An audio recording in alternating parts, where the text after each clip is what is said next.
এই দেখো, এটা হচ্ছে জম্মুর বেকারি বিস্কিট। সবাই বলছিল ভালো খেতে, তাই আমি একটা নিয়ে নিলাম টেস্ট করার জন্য। বিস্কিটটার মধ্যে ভরপুর নারকেল গুঁড়ো করে দেওয়া আছে। যারা নারকেল খেতে খুব ভালোবাসে তাদের তো ভীষণই ভালো লাগবে, বাট আমার খুব একটা ভালো লাগেনি। সুন্দর ভিউ দেখতে দেখতে আমরা জম্মু থেকে বেরিয়ে যাচ্ছি। ফার্স্টে ডিসাইড করা হয়েছিল আমরা শ্রীনগর যাব, তারপর যাব বালতাল, বাট টাইম কম ছিল তাই পরে ডিসিশন চেঞ্জ করা হয়। এখন আমরা ডাইরেক্ট বালতালের উদ্দেশ্যেই রওনা দিয়েছি। Hello everyone, good morning, welcome back to another new blog, another new day. চলো শুরু করা যাক আর একটা নতুন ব্লগ। এখন অলমোস্ট 8টা বাজতে যাচ্ছে, তো আমরা বেরিয়ে পড়েছি কাশ্মীর যাওয়ার উদ্দেশ্যে। আমাদের বেরোনোর কথা ছিল ওই ভোরের দিকে, অ্যারাউন্ড 4টে-5টা, বাট আমরা কেউই উঠতে পারিনি ওই টাইমে। তাই আমরা যখন বেরোলাম তখন বাজে 7টা। আর হ্যাঁ, আজকে চেক পয়েন্ট আমাদের খুব একটা বেশি সময় লাগেনি, ওই জাস্ট 1 মিনিটের মধ্যেই হয়ে গেছে। এখন রাস্তায় দাঁড়ালাম, ব্রেকফাস্ট করব। ব্রেকফাস্টের অপশন তো অনেক কিছুই ছিল। জয় নিয়েছে আলুর পরোটা, টক দই আর আচার, বাট আমি আলুর পরোটা খাবো না, এত সকালে খেতে ইচ্ছাও করছে না, তাই সিম্পল ম্যাগি নিলাম। পাহাড়ে এসছি, একটু ম্যাগি মোমো এসব খাবো না তা কি আবার হয়? ব্রেকফাস্ট করেই আমরা বেরিয়ে পড়লাম বালতাল যাওয়ার উদ্দেশ্যে। জানো তো আজকে সকাল থেকে বৃষ্টি হচ্ছিল, আর এই বৃষ্টির জন্য লাগেজ নিয়েও একটু প্রবলেম হয়ে গেছিল। এখন বৃষ্টিটা একটু কমেছে, কিন্তু একদিকে মনে হচ্ছে ভালোই হয়েছে। কালকের থেকে আজকের ওয়েদার অনেক ভালো, আর বৃষ্টি হচ্ছিল বলে সকাল থেকে ওয়েদারটা বেশ সুন্দর, ঠান্ডা ঠান্ডাও রয়েছে।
একে তো মেঘলা ওয়েদার, তারপর বৃষ্টি হয়েছিল। বৃষ্টি ভেজা পাহাড় দেখতে কি যে ভালো লাগছিল, কি বলবো তোমাদের। ওই দেখো দূরের পাহাড়টা, তার উপরে মনে হচ্ছে যেন মেঘগুলো সুন্দরভাবে সাজিয়ে রাখা আছে।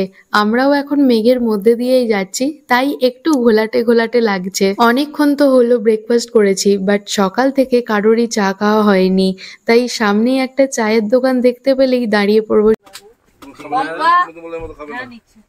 আমার যাবে না, হাতে তো দিদি নে ইয়ে নে অয়ন হাতে গরম লাগছে। হ্যাঁ কাটটা আসো তো বল দিও। নেহা চা খাবে? চা খাবি? মা জানবে না। এখন প্রায় 11:30 বাজছে, আবারও বৃষ্টি শুরু হয়ে গেছে, তাই সবাই মিলে আর চায়ের দোকানে নামলাম না। চাটা গাড়িতেই আনা হয়েছিল। চাটা বেশ অন্যরকম ছিল, মশালা টি যেমন হয় ঠিক সেরকম।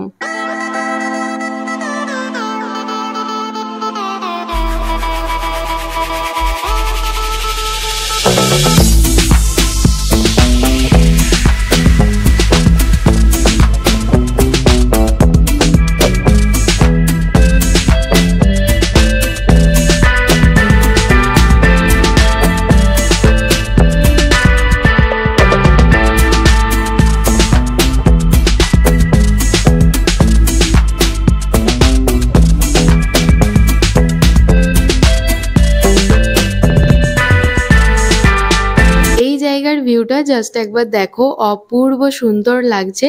এখানেই আমরা একবার দাঁড়িয়েছিলাম। সেই যে সকাল 7টায় গাড়ি ছেড়েছে, তারপরে শুধুমাত্র ব্রেকফাস্ট করার জন্যই গাড়ি থেকে নেমেছি, তারপরে তো আর গাড়ি থেকে নামা হয়নি। প্রায় অনেক ঘন্টা হয়ে গেল গাড়িতে বসে আছি, সবারই কোমরে লাগছিল। কোমর ছাড়ানোর জন্য আমরা এখানে দাঁড়িয়েছিলাম। এন্ড এখানের ভিউটা সামনাসামনি ভীষণ ভালো লাগছিল দেখতে। যত রাস্তা এগিয়ে যাচ্ছি, যত পাহাড়ের উপরে উঠছি, ততই যেন পাহাড় আর মেঘের অন্যরকম রূপ দেখতে পাচ্ছি, যেটা দেখতে আমার তো ভীষণ ভালো লাগছিল। তোমাদের কেমন লাগছে অবশ্যই কমেন্টে জানিও। অলমোস্ট 2:30 বাজতে যাচ্ছে, তো আমরা সোনমার্গের উদ্দেশ্যে যাচ্ছি। হাফ রাস্তা এসে এখনও তো বলছে অনেক টাইম লাগবে, 4টে 4:30 হয়েই যাবে। তো লাঞ্চের জন্য টুকটাক কিছু খাবার দাবার এখান থেকে নেওয়া হচ্ছে, লাইক কলা, পাউরুটি, কেক এরকম। তো খেতে খেতেই যাওয়া হবে। আবারও যদি চেকপোস্টে আটকে যায় তো আবার একটা দিন ল্যাপস হবে। কালকে অমরনাথ ওঠার প্ল্যান আছে। সোনমার্গে একটা লজ নেওয়া হবে, ওই লজেতে 3 জন থাকবে আর আমাদের লাগেজগুলো থাকবে। তো তারপরে আমরা চলে যাব বালতাল। আজকেই বালতাল চলে যাওয়ার কথা আছে, দেন ক্যাম্পে থাকার কথা আছে। তো কখন কি হবে না হবে জানি না। রাস্তার পর রাস্তা তো চলেই যাচ্ছি, বাট ডেস্টিনেশনে পৌঁছাচ্ছি না। পুরো 2 দিন আমাদের ল্যাপস হলো এরকম করে। আমার অবস্থা একদমই শোচনীয়। না লিপস্টিক পরেছি, না চুল বেঁধেছি, আর না ইয়াররিংস পরেছি, না সাজগোজ করেছি। তো একটা জায়গায় গিয়ে সেটেল হলে তারপরে এই জিনিসগুলো প্রপার ইউটিলাইজ করবো। অ্যান্ড অলসো মাইক্রোফোনটা আমি এখনো অব্দি ইউজ করিনি। এখান থেকে খাওয়ার জন্য নেওয়া হলো কেক, বিস্কিট আর কোল্ড ড্রিঙ্কস। এখান থেকে শ্রীনগরের দূরত্ব প্রায় 50 কিলোমিটার। আমরা শ্রীনগরের উপর দিয়েই যাব বালতাল।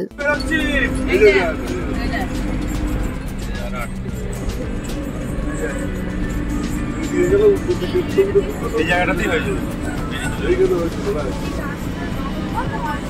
प्लानिंग गाड़ी थी तो साइड का आटके तो किलो पे पार तो टर्निंग पॉइंट है तो गोल टर्निंग पॉइंट हां टर्निंग पॉइंट है तो टर्निंग पॉइंट এই টার্নিং পয়েন্ট দিয়ে হয় এখানটা টার্নিং পয়েন্ট।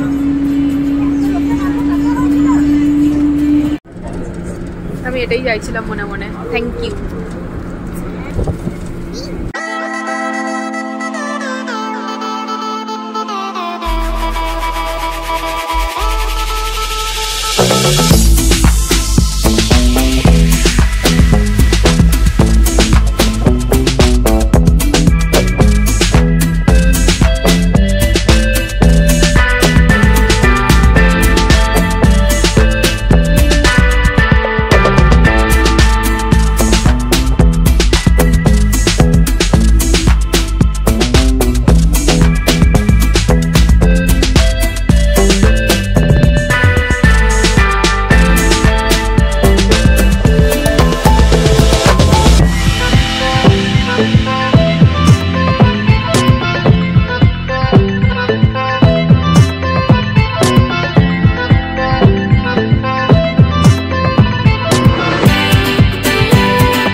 এখন আমরা শ্রীনগরের উপর দিয়ে যাচ্ছি।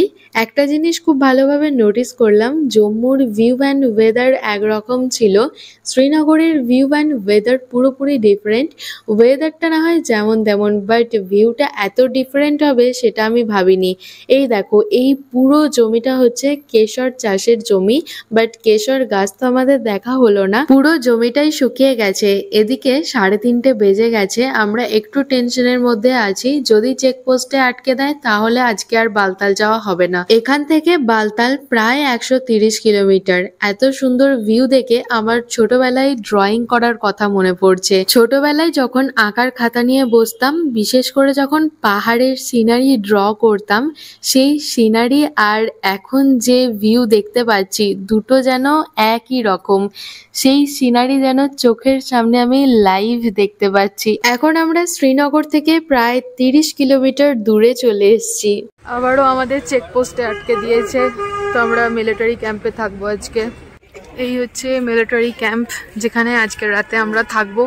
আমাদের কপাল কিছুতেই সাথ দিচ্ছে না, আমরা খালি চেকপোস্টেই আটকে যাচ্ছি, সত্যিই কপাল। তো আজকে এই ফার্স্ট টাইম এই ক্যাম্পে থাকবো। ওখানে এন্ট্রি করা হয়ে গেছে, ব্যাগ চেক করে নিয়েছে। এবারে যাচ্ছি টেন্ট দেখতে। ওনারা বলে দিয়েছেন আমাদের সুবিধা মতো টেন্ট দেখে থাকতে। আর ওই দেখো আমাদের গাড়ি দাঁড়িয়ে আছে, সমস্ত লাগেজ নামানো হয়েছে, লাগেজগুলো স্ক্যান করা হচ্ছে। তো লাগেজ নিতে এসে দেখলাম যে ড্রোন ওড়ানো হচ্ছে। আর জানো তো এই ড্রোন দিয়ে ক্যাম্পের চারপাশটা তো দেখতে পাচ্ছিলামই, তাছাড়াও অনেক দূর দূর অবধি দেখা যাচ্ছিল। ড্রোনটা বেশ বড় সাইজের। ये वाला टेंट हमारा है, टेंट नंबर 02। ও বাবা, এইখানে রাখো, বলো এইখানে। 6টা বাজতে যাচ্ছে, এখানে এখনো প্রচন্ড রোদের জোর। তো কালকে যে ব্যাগটা নিয়ে অমরনাথ উঠবো সেই ব্যাগটা গুছিয়ে নিলাম। এখন কিছু খেতে যাচ্ছি। এখানে খাওয়ার প্রচুর অপশন আছে, বাট সব কিছু হলো নিরামিষ। তো দেখি কি খাওয়া যায়। একটা জিলিপি খেয়েছি, জয় নিয়ে গেছিলো টেন্টে, তখন খেলাম। এখান থেকে ফুচকা খেলাম, আর ও খেলো ধোসা, আর খেলাম চা নিমকি।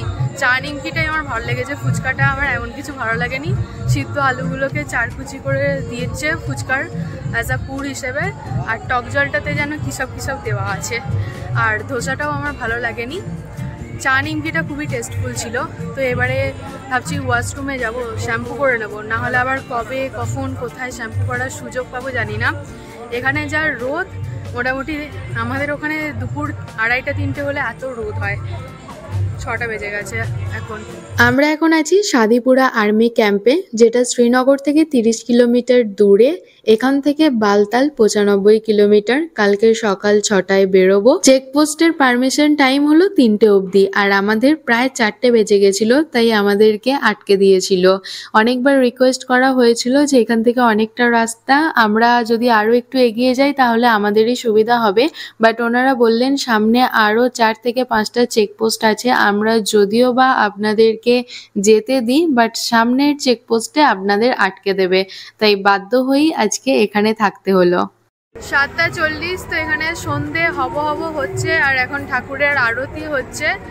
তাই ভাবলাম যে এখানেই ব্লগটাকে এন্ড করে দিই, কারণ টেন্টে সেরকম লাইট নেই যে আমি আবার ব্লগ এন্ড করব। তো এখন যাচ্ছি গাড়ির কাছে। বেড কভারটা ভুল করে গাড়িতে রেখে চলে এসেছি, তো বেড কভারটা নিয়ে যাব। আর আজকে যে ট্রাউজারটা পরেছিলাম ওই ট্রাউজারটাও রাখবো গাড়িতে। গাড়ির ড্রাইভার নেই, চলে গেছে, লোকালেই বাড়ি, তাই বাড়ি চলে গেছে। কালকে সকালে 6টাতে বেরোবো, তো 6টার সময় মোস্ট প্রবাবলি চলে আসবে। আমরা যখন এসেছিলাম তখন যতটা রোদের জোর ছিল, এখন তার থেকে ওয়েদার অনেক বেশি ঠান্ডা হয়ে গেছে। রাতে মনে হয় না আর ফ্যান লাগবে বলে। প্রতিটা ভান্ডারাতে একসঙ্গে গান চলছে, সাথে আরতিও হচ্ছে। যাওয়ার সময় গাড়ির কাছে যাওয়ার ছিল, তাই আর ভিতরে ঢুকিনি, বাইরে থেকেই দেখে চলে গেলাম। ফেরার সময় দেখছি তখনও আরতি চলছে, তাই ভাবলাম যে একটু ভিতরে যাই, আরতি দেখি। তো ওখানে কয়েকজন ছিলেন, ওনারা বললেন যে তোমরাও আরতি করো। আমি তৃষ্ণা আর পম্পাদি ছিলাম। তো ফার্স্টে তৃষ্ণা আরতি করছে, তারপরে আমিও আরতি করলাম। তো এটা একটা আলাদা রকম পাওয়া ছিল, অ্যান্ড একটা আনএক্সপেক্টেড বিষয়ও ছিল। ভীষণ ভালো ফিল হচ্ছিল। আমাদের পরে ওনারা আবার আরতি করা স্টার্ট করলেন। এখানে প্রায় 40 থেকে 45 মিনিট ধরে আরতি হয়েছে। এই যে ডান দিকে আমাদের টেন্ট, আর টেন্টের পাশেই ভান্ডারা। তো রাতের ডিনারের জোগাড় অলরেডি হয়ে গেছে, লিটারেলি ডাকাডাকি করছিল ডিনার করার জন্য। তো আমরা বললাম একটু পরে করব। প্রায় 8:45 বাজছে, চলে এলাম ডিনার করতে, কারণ কালকে ভোরবেলা উঠতে হবে। আমি নিয়েছি তন্দুরি রুটি, ডাল। একটা ভান্ডারা থেকে তো তন্দুরি রুটি আর ডাল নিলাম, অন্য একটা ভান্ডারা থেকে রাজমা আরো একটা কিছু তরকারি ছিল, তো সেটাই নিয়েছিলাম। জয় প্লেন রুটি নিয়েছে। এখানের খাবারের টেস্ট আমার ওকে ওকে লেগেছে।